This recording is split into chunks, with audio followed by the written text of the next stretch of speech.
विवाह फूल को नष्ट कलेनी युवती तैयारी कले साड़ी और जैकेट। विवाह उत्सव हेउ अबा कोनोसी कार्यक्रम सबुथिरे व्यवहार होइथाए फूल। एहार रंग और पाखुड़ा कार्यक्रम को बेस रंगीन करिथाए। माला ठारू आरंभ करी प्रत्येक साजसज्जारे एहा व्यवहृत होइथाए।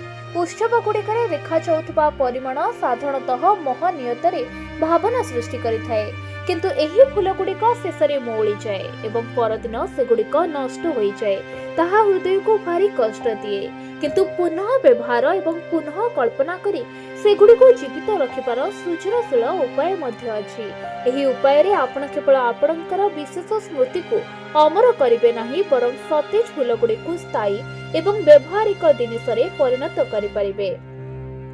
कंटेंट क्रिएटर चंचल पूर्विया जनवरी 7 तारिख रे इंस्टाग्राम रे तांको विवाह फूल पाखुड़ा सहित कौन करथिले ताहा प्रकाश करथिले। फलस्वरूप गोलाप एवं केंडू पाखुड़ा को निज पाई और तांको स्वामी उभयक पाई एक चमत्कार पिंधिबा योग्य जिनिस रे परिणत करथिले।